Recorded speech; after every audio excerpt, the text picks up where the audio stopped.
salah, yang salah orang gitu. Ya sudah. Jadi mencari kambing hitam, jangan menambah, menernak, beternak kambing hitam. Kita sembeli kambing hitam dan jangan pernah hadir lagi kambing-kambing hitam dalam aktivitas.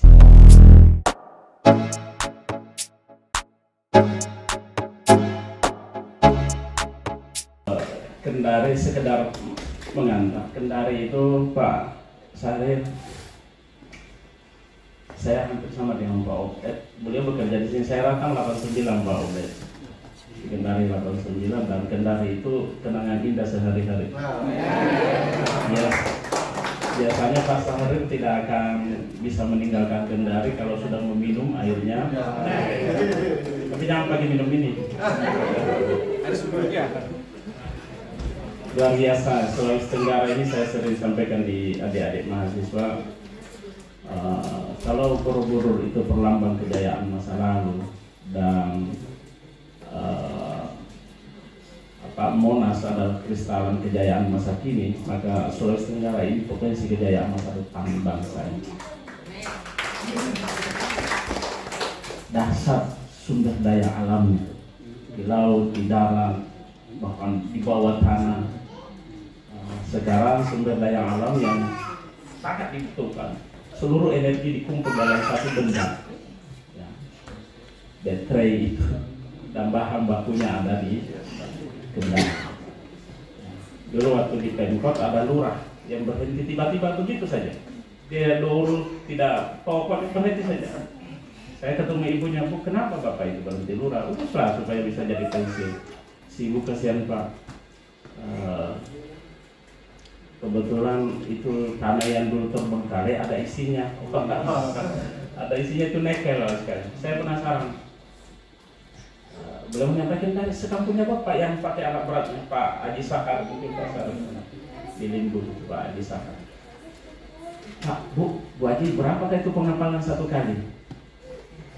Mengelak, tapi akhirnya beliau menyebut banyak biayanya, kasihan Pak, polisi itu, banyak. Akhirnya saya, karena beliau ini tetap kurang lebih 20 dapat 20 satu kali. Saya penasaran lagi, tiap bulan ada pengapalan. Beliau malu-malu lagi, kadang 2 kali Pak, cuma itu. Luar biasa, pantas lurah itu dilepas saja begitu saja. Waktu saya masih di Pemkot, beliau ketemu, ya lepas saja lurahnya begitu. Nah Bapak Ibu sekalian, Pak Obed yang pensiun, Pak Angga yang melanjutkan perjuangan di tempat yang lain, sesungguhnya ya saya yakin Pak Obed berkata begini Pak Syarif, kalau PNS itu berpenghasilan tetap, tapi kalau sudah tidak PNS tetap berpenghasilan, dan nilainya sudah tidak terukur. Ya Pak Obed. Jadi kadang-kadang mohon maaf bagi yang saudara-saudaraku yang bukan muslim, dalam Al-Quran itu ada kalimat yang ada firman Allah yang bagus untuk kita renungkan sehingga kita melakoni hidup ini tidak stres, apalagi dengki, dendam, iri hati, buruk sangka. Karena wa asa an takrahu syai'a wa huwa khairul lakum. Allah mengulang, wa asa an tuhibbuna syai'a wa huwa syarrul lakum. Lalu Allah mengunci, wallahu ya'lam wa antum la ta'lamun. Boleh jadi sesuatu yang kamu tidak suka itu yang terbaik bagi. Kemudian mengulang, dan boleh jadi wa asa an tuhibbuna syai'a wa huwa syarrul lakum. Dan boleh jadi sesuatu yang kamu idam-idamkan, sama kamu harapkan itu tidak baik bagi. Lalu Allah mengunci, wallahu ya'lam wa antum la ta'lamun. Maka tugas kita 2, perbaiki niat. Berangkat dari tadi Pak pimpinan mengatakan, perbaiki niat, jaga integritas, ikhtiar sungguh-sungguh, selebihnya terjadilah apa yang mau terjadi dengan satu penerimaan. Inilah yang terbaik menurut ilmunya Allah buat saya hari ini.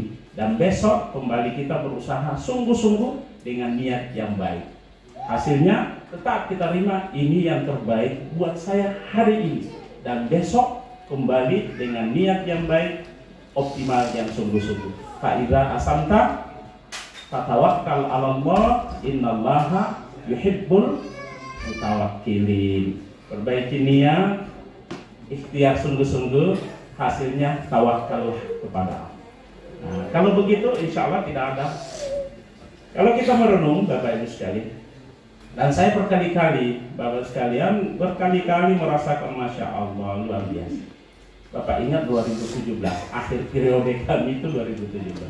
Sungguh-sungguh saya ingin jadi wali kota, berusaha, lalu tidak dapat, dan banyak orang yang dulu sepakat kemudian tidak sesuai dengan kesepakatan, dan setelah terpilih, wih untung bukan saya.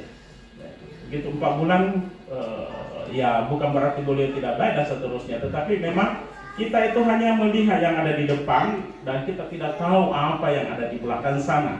Oleh karenanya saya tidak bisa bayangkan kalau saya saya masuk penjara dengan apapun alasannya, kayaknya saya tidak sanggup, anak-anak saya tidak sanggup. Nah, oleh karenanya perbaiki saja niat, ikhtiar sungguh-sungguh, apapun yang terjadi kita terima ini yang terbaik. Tidak usah, kalau Bapak Ibu sepakat di tempat ini hari Jumat sore itu sangat berkah, doa-doa diijabah. Mari kita bertekad mulai hari ini dalam kehidupan kita tidak memelihara kambing hitam. Kita sembeli sore ini kambing hitam yang ada sementara terpelihara di masing-masing kita. Setuju Bapak sekalian? Setuju. Sehingga yang salah, saya salah, saya keliru, saya mohon maaf dan saya siap memperbaiki. Saya tidak pernah salah, yang salah orang gitu. Ya sudah. Jadi mencari kambing hitam, jangan menambah, beternak kambing hitam. Kita sembeli kambing hitam dan jangan pernah hadir lagi kambing-kambing hitam dalam aktivitas kita. Yang kedua, Bapak sekalian, apakah yang kita cari dalam hidup ini? Coba Bapak merenung. Saya sering mengajak istri dan anak saya untuk kontemplasi, bermuhasabah, merenung dan mencari yang coba jawab Bapak sekalian. Pertanyaan sederhana, tetapi kalau kita bisa jawab dengan tuntas, tenang lakoni hidup ini. Kita tidak semangat karena pujian, kita juga tidak loyo karena celah. Kenapa? Karena kita ini ada di mahasiswa saya sering mengatakan begini. Ada orang tidak tahu. Susah ini. Sudah tidak tahu dia bahwa dia tidak tahu. Bisa dibindalam Bapak sekalian. Tidak tahu dan dia tidak tahu bahwa dia tidak tahu. Nah, itu parah itu. Kalau ketemu orang begini lebih baik ambil kucing, bicara main-main dengan kucing daripada bicara berdebat apalagi dengan orang yang tidak tahu dan dia tidak tahu bahwa dia tidak tahu. Masih mending tidak tahu tidak tahu. Dia tidak tahu tapi dia tahu bahwa dia tidak tahu. Mantap ini. Kita bisa saling tidak tahu tidak tahu. Bisa dinalar Bapak Ibu? Kemudian yang ketiga, ada orang tahu tidak tahu. Nah, ini pentingnya teman-teman dekat. Teamwork, lingkungan kerja yang kondusif untuk saling mensugesti, saling mendorong dan saling menunjukkan kemampuan yang mengasah kemampuan. Ada orang dia tahu, tapi tidak tahu bahwa dia tahu. Dia punya potensi, tapi dia tidak memahami dirinya, tidak mengetahui dirinya bahwa dia punya potensi untuk itu. Yang bagus itu yang tahu. Dia tahu dan dia tahu bahwa dia tahu, maka dia proporsional. Dia tidak membunuh nyamuk dengan membom. Paham Bapak sekalian? Bisa dinalar. Dia tahu dan dia tahu bahwa dia tahu. Sehingga dia tidak terombang-ambing dengan opini, persepsi, karena dia tahu dan dia tahu bahwa dia tahu. Nah, sehubungan dengan kemanfaatan. Jadi Bapak sekalian, ambil waktu sejenak. Bahkan ada ulama mengatakan merenung sesaat yang melahirkan kesadaran itu lebih baik daripada salat sunnah 1000 rakaat. Siapa yang pernah salat sunnah 1000 rakaat? Coba merenung, kita merenung, Masya Allah. Lalu jawab dengan tuntas pertanyaan sederhana ini. Apa sesungguhnya yang kita cari dalam hidup ini? Coba sekali. Apa sesungguhnya yang kita cari dalam hidup ini? Putar-putar mati juga pada akhir. Dulu kita siapa? Nah, coba merenung kalau ini tuntas, insya Allah. Dulu siapa kita? Saya sebelum begini anak-anak, sebelum anak-anak bayi, sebelum bayi dalam rahim ibu. 9 bulan 10 hari baru punya bentuk. 4 bulan 4 hari apa bentuknya saya di dalam ibu? Di saat ibu masih gadis, di mana saya? Coba Bapak Ibu direnungkan supaya kita tidak menganggap bahwa hidup ini hanya semata-mata dunia saja. Dan kebahagiaan hanya pangkat, materi, jabatan, popularitas. Sehingga kita sibuk mendesain diri dan berharap pujian. Di saat ibu masih gadis, bapak masih bujang, di mana kira-kira kita bapak sekali? Kita di alam arwah. Dan Allah mengatakan, yas'alunaka 'anir ruh, qulir ruhu min amri rabbi, wa ma utitum minal ilmi illa qalila. Apabila mereka bertanya tentang roh, maka katakanlah roh itu urusan Tuhanku. Dan saya tidak diberi ilmu yang banyak tentang itu. Dari alam arwah kita dimasukkan di alam rahim, namanya hamil bapak sekalian. 9 bulan. Proses penciptaan manusia juga kalau kita renungkan dasar dari tetes air yang menjijikkan.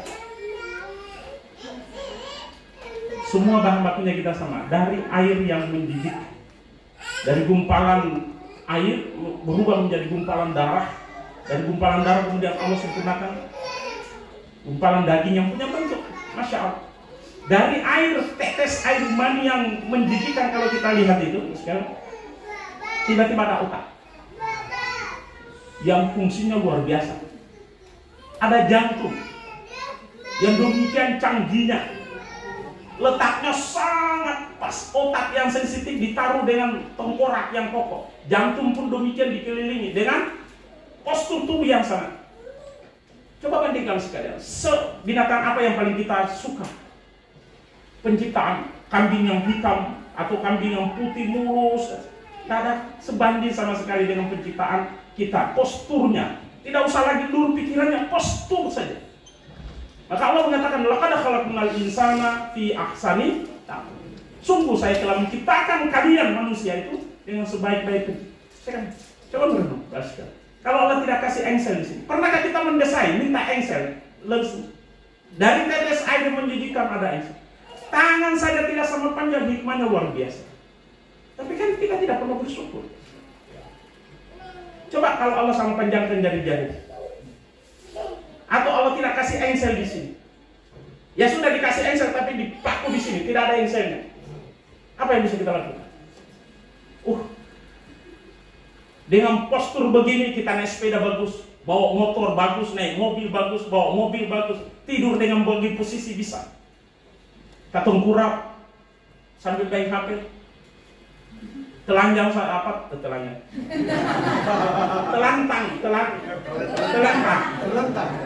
Terlentang menghadap ke atas sambil main HP. Ini HP ini susah ini. Kalau ada ibu atau istri bisa bermetamorfosis, maka dia akan minta, jadilah saya HP dalam satu penciptaan. Karena dibawa kemana-mana, tidak pernah tinggal. Orang keluar rumah tidak ada HP, kayak ada yang hilang seperdua. Nah, baru sekalian, coba kalau ada kambing tidurnya menghadap popang saja, telungkup, tengkurak. Kalau ada kambing menghadap ke atas tidur, terakhir dia jadi kambing, sudah dikuliti. Luar biasa. Allah membuat ini kuku. Ini setiap hari Jumat sunnah kita memotong bahan baku kuku. Coba Bapak tanya yang kedokteran, dengan gigi sama, tumbuh sama tumbuh.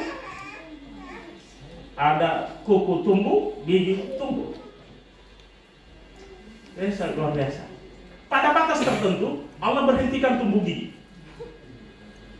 Terbayang kira-kira maksudnya? Terbayang kalau gigi tidak diberi batas tumbuh seperti kuku, lalu disuruh potong setiap hari Jumat. Maka selama tidak, saya yakin bukan tetangga saya Pak Obed, bukan di Bandung tinggalnya Pak. Ada tetangga saya dulu dekatnya Pak Salam. Pak Salam ini ya tetangga, teman diskusi Pak Salam, kakeknya yang meninggal. Jadi Bapak sekalian, sehingga tidak perlu siklus seorang muslim, siklus kita seorang yang baik itu bukan suka duka, bukan suka duka. Siklusnya kita syukur, sabar, dan dua-duanya baik. Dua-duanya. Makanya Rasulullah SAW tersenyum, pernah sumringah, lalu kemudian ditanya oleh sahabat, ya Rasulullah, apa yang membuat Tuhan kelihatan bahagia sekali? Bagaimana saya tidak bahagia? Saya diberitahu, apapun yang terjadi kepada umatmu itu baik baginya, asal disikapi dengan tepat. Diberi nikmat, dia bersyukur baik. Lalu diuji dengan kesusahan, kesedihan, lalu dia bersabar sama baiknya. Jadi nikmat yang disyukuri sama baiknya di hadapan Allah dengan kesulitan yang kita bisa bersabar atasnya. Bukankah innallaha ma'as-sabirin? Allah beserta orang-orang yang sabar. Bagaimana bisa bersabar kalau tidak diuji? Nah, sehingga Bapak sekalian, ini tidak membuat jumawa kita dengan pangkat biasa saja. Tidak ada bedanya. Karena kita yakin bahwa Bapak sekalian, nanti Pak Syahrir dengan bapak-bapak yang lain coba kita merenung-merenung, lalu iya ya, bukan karena hebatnya orang punya pangkat, bukan, karena memang Allah ingin menguji dia dengan jalan seperti itu, bahwa kita secara awal perbaiki niat, ikhtiar sungguh-sungguh. Nah, itu takdirnya berbeda. Saya sering mengatakan kepada adik-adik mahasiswa, kalau sempat ketemu dengan Pak Jokowi atau Pak SBY, tanya, sejak kapan Bapak bercita-cita jadi presiden? Kira-kira Bapak, waktu saya senang membaca biografi tokoh. Hampir seluruh tokoh-tokoh dunia saya baca biografinya. Dan ada satu tokoh yang sementara saya tuntaskan, pahlawan nasional di dua negara, satu-satunya, hebat-hebatnya Hitler, hebat-hebatnya Napoleon Bonaparte, hebat-hebatnya Washington, hanya pahlawan di negaranya masing-masing. Tetapi ada orang Sulawesi, pahlawan di dua negara, pahlawan nasional. Hari meninggalnya, hari berkabung bagi Afrika Selatan. Siapa namanya Bapak sekalian? Nah ini karena turunannya saya Yusuf. Saya Yusuf. Hebat itu Bapak sekalian. Banyak distorsi dalam sejarah. Hebat. Sebenarnya tiga, kalau saya baca itu tiga. Sri Lanka juga. Beliau berjuang lama di Sri Lanka. Sama. Nanti kalau Pak Angga, saya juga beberapa kali mampir di Singapura karena di Batam itu. Orang selayar pernah jadi wali kota di Batam. Pak Ahmad Dahlan 2 periode. Lalu mencalonkan menjadi gubernur, tidak terpilih. Orang Selayar. Singapura itu pemberian orang Makassar. Nanti telusuri. Singapura. Singa yang pintar. Walaupun Singapura dibaca, tidak ada pesunan bahasa Inggris itu Singapura. Dan lambangnya memang lambang singa. Singapura. Dan sebahagian besar raja-raja di Malaysia itu dari selatan. Dari Sulawesi. Bahkan saya sering mengatakan kepada adik-adik mahasiswa bahwa kebangkitan nasional ditandai dengan Budi Utomo, lahirnya Budi Utomo, tokohnya orang Sulawesi. Makanya rumah sakitnya ditaruh di Makassar. Namanya Wahidin Cicip, coba dia di anunya itu ketemu dengan Karenggaleso. Jadi sudah Bapak sekalian. Lalu apa yang ingin kita dawi? Apa yang kita cari dalam hidup dan kehidupan? Sesungguhnya hanya ingin pakai. Tadi dari alam rahim dimasukkan di alam rahim, keluar kita dalam keadaan telanjang bulan. Coba Bapak sekalian, siapa yang keluar dengan pangkat di pundak? Ya, dengan nomor rekening di tangan kiri. Keluar telanjang bulat, bau darah, tidak membawa apa-apa, tidak tahu apa-apa, dan tanpa nama. Siapa yang punya dengan namanya di dada? Tidak ada Pak. Tanpa nama. Lalu diproses, difungsikan pendengaran, difungsikan penglihatan, difungsikan hati. Nah, ketika hati dan pikiran mulai berfungsi, disitulah akil balik. Disinilah startnya kehidupan kita, melakoni hidup dan kehidupan yang kita pertanggungjawabkan. Mulai akil balik sampai sakaratul maut. Ini adalah waktu kita diuji oleh Allah, dan semua yang melingkupi alat uji bagi Allah buat kita. Di satu sisi Di sisi yang lain ini nikmat, tapi pada sisi yang lain itu alat uji bagi Allah buat kita. Apapun itu. Orang berpangkat diuji dengan pangkatnya, yang tidak punya pangkat diuji dengan ketidakpangkatnya, yang banyak hartanya diuji dengan hartanya. Jadi Bapak sekalian, harta pangkat tidak punya pangkat, cantik, mancung ke dalam, kan sama saja itu kan. Putih, ya kurang putih, itu semua ujian. Apalagi suku, dia orang baik dia karena sukunya. Adakah orang yang bisa memilih suku mana dia lahir? Ada. Itu given. Kita terima semula jadi kalau orang Malaysia bilang. Tidak ada yang kita ikhtiar jadi supaya saya dari suku apa. Nah, Bapak Ibu sekalian, kalau itu yang perenungan-perenungan yang sampai ke situ, yang mengantar kita kepada satu kesadaran bahwa apakah yang kita cari dalam hidup. Hidup ini ibarat saya sering andaikan mahasiswa dengan ujian soal-soal. Ada orang yang diuji dengan soal harta, silakan jawab. Ini hidup. Kalau kita mau mencari esensi hidup yang sebenarnya, ada orang yang diuji dengan harta, ada orang yang diuji tidak punya harta, ada yang diuji pangkat, diambil pangkatnya, jabatannya dan lain-lain. Ini hanya soal-soal yang terbaik. Sama dengan mahasiswa kalau diuji ada pilihan ganda, ada esai, ada tugas, ada resume dan lain-lain. Yang terbaik di antara orang yang diuji bukan bentuk soal. Ini semua bentuk-bentuk soal. Pangkat tidak punya pangkat harta itu bentuk soal. Yang terbaik di antara yang diuji bukan bentuk soal apa yang dia dapat, tapi bagaimana dia menjawab soal itu dengan benar. Bukankah setelah kita akil balik, pergantian waktu, perputaran masa akan mengantar kita kepada satu titik yang kita tidak bisa lari daripadanya. Suatu saat dan pasti kita akan didatangi sakaratul maut. Napas tinggal satu-satu, dingin mulai menjalar di sekujur tubuh, dan pada akhirnya selesai kehidupan kita di dunia. Lalu di mana harta pangkat jabatan itu sekarang? Maka saya dipesan orang tua saya begini, Punatena takkan mana alam pagi jama-jama, alam pagi barang-barang, aman pagi siri, aman pagi pasari batangan. Apa artinya Pak Ikram? Kalau tidak ada jalan lain, siri barang pergi, tapi siri dan harga diri tinggal di dalam badan. Satu saja, yang satunya lagi. Jadi Punatena takkan mana alam pagi barang-barang, alam pagi jama-jama, aman pagi siri, aman pagi pasari batangan. Kalau memang pilihannya sudah pilihan yang berat dan kita harus bersikap, maka inilah sikap kita. Harta, pangkat, jabatan boleh hilang, tetapi jangan pernah hilang harga diri dan saudara. Nah, itu kadang-kala saudara dikorbankan untuk pangkat dan jabatan pasarnya. Ada orang mau mulia dengan menghinakan orang lain. Tidak ada di sini, di luar sana. Lalu setelah kita berpindah ke alam kubur, siapa yang pernah ke alam kubur Bapak sekalian? Maka berita alam kubur hanya ada dalam wahyu Allah.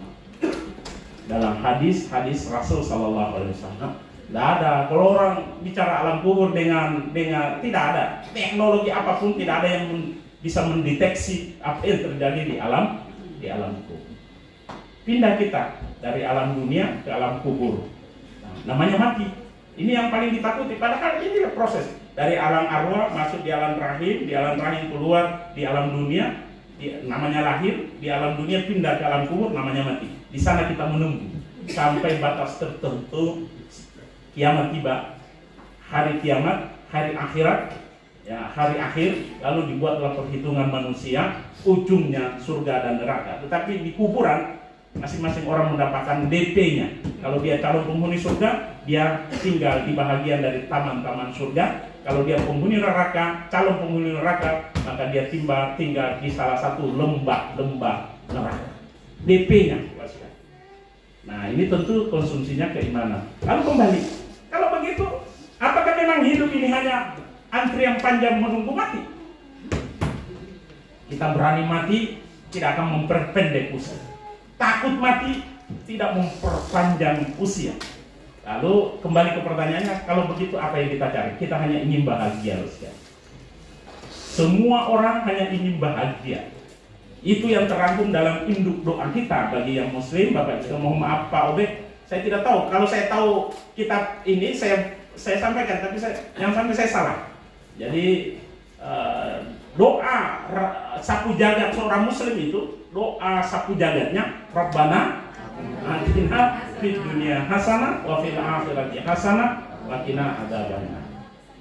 Ini ada orang yang naik ke umroh, istri keduanya dia bawa istri pertama, istri keduanya namanya Hasanah, istri pertamanya Rahmah. Lalu berdoa, Rabbana atina fid dunya hasanah wa fil akhirati. Dia bilang, ibun pamul hasanah terus. Doa juga kita. Rabbana atina fid dunya hasanah wa rahmah. Nah, itu anekdot tidak pernah terjadi. Nah, jadi Bapak sekalian, orang itu hanya ingin bahagia. Ya Allah, anugerahkan kepada hamba kebahagiaan dunia, kebahagiaan akhirat, dan bebas dari api neraka. Kalau saya menasihati anak-anak, kesuksesan tertinggi itu adalah husnul khotimah. Mati dalam keadaan husnul. Keberhasilan itu kalau dijauhkan dari asap neraka. Nanti bagi yang muslim pulang, ini oleh-oleh Bapak sekalian. Nanti pulang buka surah Al-Imran ayat 185. Bagi yang muslim nanti direnungi. Di situ Allah Subhanahu wa taala berfirman, A'udzubillahi minasyaitonir rajim. Kullu nafsin za'iqatul maut. Setiap yang bernyawa pasti akan mati. Biar bikin benteng bagaimana, pasti akan mati. Faman zuhziha kullu nafsin za'iqatul maut. Ini dia. Inilah ilmu. Ini hafal di luar kepala, saking di luarnya tidak masuk-masuk. Jadi lanjutan ayat itu, dan kesempurnaan kenikmatan itu hanya di akhirat. Lalu lanjutan ayatnya, faman zuhziha 'anil nar wa udkhilal jannata faqad faz. Siapa yang dimasukkan di dalam surga dan dijauhkan dari neraka, siapa yang dijauhkan dari neraka dan dimasukkan ke dalam surga, maka itulah keberuntungan yang sebenarnya. Lalu ditutup, wamal hayatud dunia illa mata'ul ghurur. Tidaklah kehidupan dunia itu kecuali senda gurau saja. Oleh karenanya Bapak sekalian, wa innama tuwaffawna ujurakum yaumal qiyamah. Dan di akhirat saja kesempurnaan kenikmatan. Saya sering bicara dengan istri. Saya senang coto, Pak. Saya pernah Makassar, senang coto, senang palu basah, senang makan durian. Maka makan coto durian setiap hari. Ya, nikmat itu. Ini karena Pak Angga mau pindah ke Batam. Kenikmatan apa yang paling tertinggi nikmatnya di alam kehidupan Pak Angga?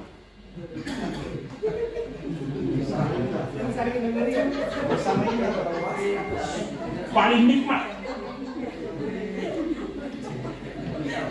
Kita mau sepakat. Beliau hanya tidak mau menyebutkan. Kalau itu lama, satu hari kira-kira dirasakan nikmat seperti itu, kira-kira kita kuat atau kita mati. Ya? Maka kenikmatan di dunia itu berhimpitan dengan mudarat. Kenikmatan yang sempurna hanya di akhirat. Kalau di dunia ini dibalik kenikmatan menunggu mudarat. Maka ini terlalu panjang prolognya, belum masuk ke jawabannya. Bagaimana kita bahagia? Karena waktu sudah habis, maka Bapak harus mengundang lagi 2 kali. Jadi tidak, kita tuntaskan karena besok saya buka Makassar. Kalau kita cari tahu apa sesungguhnya bahagia, jalan keselamatan itu, seorang sahabat namanya Uqbah bin Amir. Uqbah bin Amir pernah bertanya kepada Rasulullah, "Ya Rasul, tunjukkan saya jalan keselamatan." Lalu Rasul mengatakan, "Ya Uqbah, jalan keselamatan itu adalah jaga lisanmu, betahlah di rumahmu, tangisi dosa-dosamu." Ini dasar sebenarnya. Nanti kita uraikan. Kemudian di kesempatan yang lain, bagaimana meraih bahagia? Maka bahagia itu dalam satu riwayat dijelaskan bahwa bahagia itu ketika kita milikilah rumah yang lapang. Rumah yang lapang ini bisa tekstual, kita bisa kontekstual, bisa donatif, bisa konotatif, bisa denotatif, bisa konotatif, ataukah bisa arti sebenarnya, bisa arti kiasan, majasi. Rumah yang lapang, sebagian ulama mengatakan yang dimaksud dengan rumah yang lapang, bisa dengan rumah yang lapang itu lebih membahagiakan daripada rumah sempit di pinggir got, hujan turun bocor. Sementara di tempat yang lain ada rumah yang lapang, halamannya luas, rindang, ber-AC, dalam kondisi sataris paribus, semua variabel yang lain sama, hanya yang dievaluasi rumah sempit dan lapang, maka rumah yang lapang tentu lebih membahagiakan. Tetapi ulama memberi penjelasan bahwa yang dimaksud dengan rumah yang lapang, hati yang lapang. Hati yang lapang. Saya berdosa kalau saya tanya Pak Obek, usia beliau jauh lebih tua dari saya. Nah ini lebih muda dari saya pasti. Siapa nama Dinda? Pak Budi, kalau saya ambil air segelas ini, lalu saya ambil garam, segenggam garam, saya masukkan ke sini. Ini asin atau asin segan? Asin sekali. Segenggam garam saya masukkan di sini, asin atau asin segan? Asin sekali. Bunda siapa nama Bunda? Bunda Mary, kalau pulang dari sini dibuka kamar ada ular kobra melilit begini, kira-kira Bunda ambil HP, oh ada ular kobra, kita selfie dulu.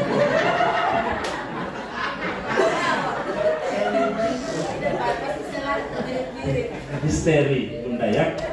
Nah sekarang jangan segenggam garam, saya ambil satu karung garam, tapi saya buang ke Sungai Wanggu, saya ambil, asin tidak kira-kira? Tidak.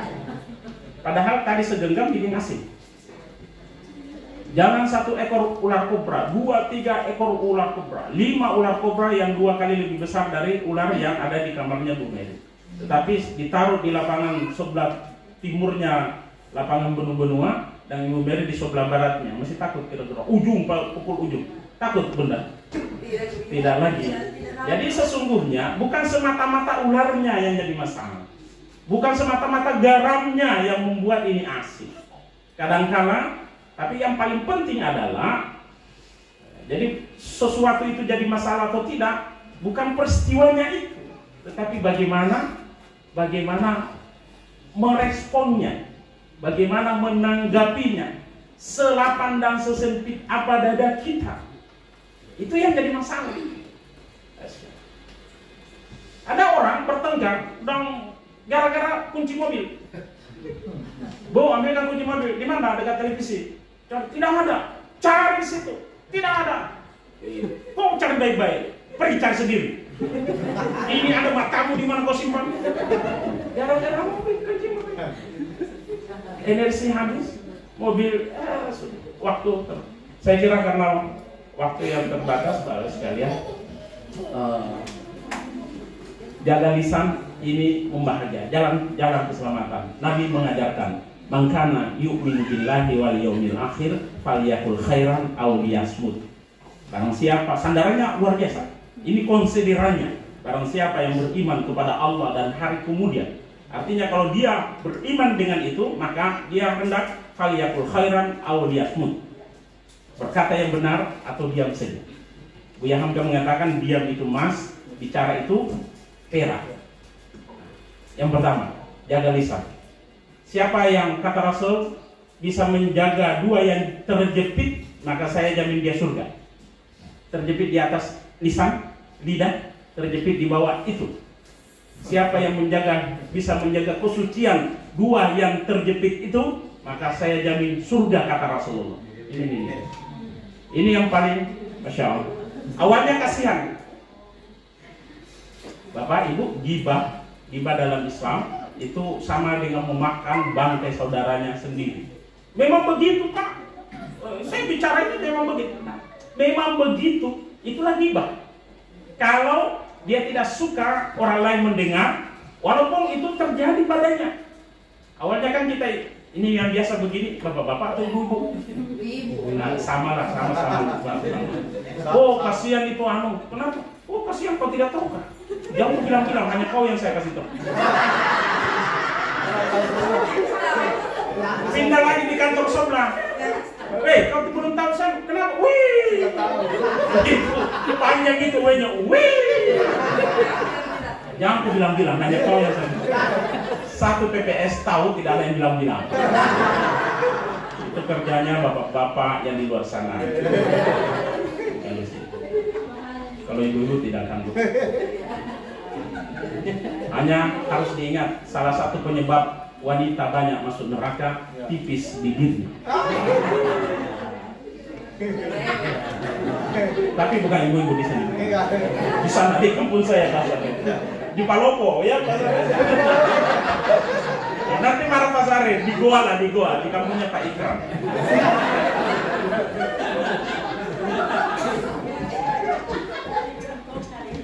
Kalau ini kita bisa jaga, Masya Allah. Orang yang berkualitas itu diamnya sikir, bicaranya ilmu. Celaka, sungguh celaka mereka. Ini yang kadang-kala kita lalai. Orang yang berbohong hanya karena ingin orang lain tertawa. Oh sudah, orang lain tertinggal-tinggal padahal ngarang cerita, tidak kejadian yang sebenarnya. Baru dia. Makanya sudah sekali. Lebih baik kalau tidak ada lagi yang bermanfaat, lebih baik diam, dan diamnya orang yang berilmu itu adalah sikit, bicaranya manfaat.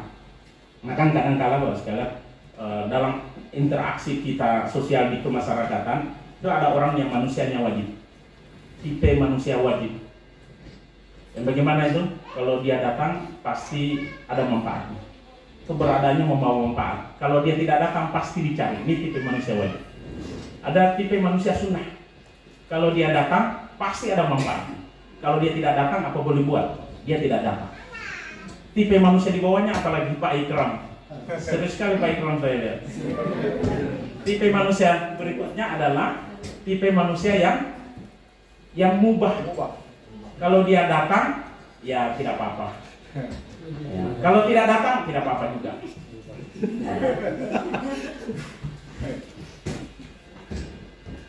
Datangnya tak menggenapkan, perginya tak mengganjilkan. Ada dan tidak adanya singkam wajib. Tidak ada persoalan.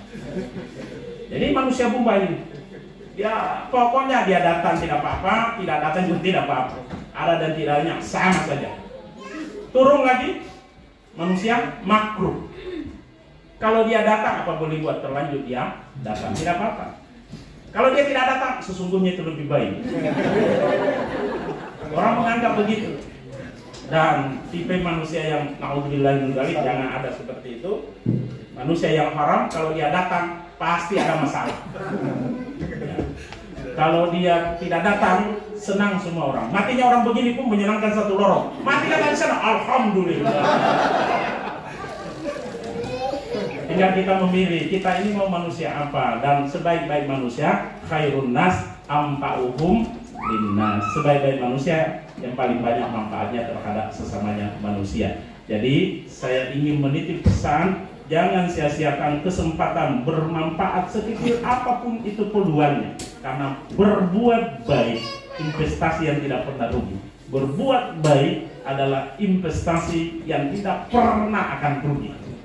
Pasti ada balasannya. Kalau jangan mengharap kepada makhluk, tapi yakinlah investasi yang tidak pernah rugi adalah berbuat baik.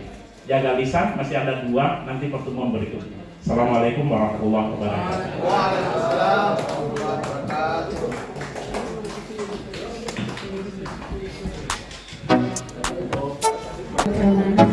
Silakan.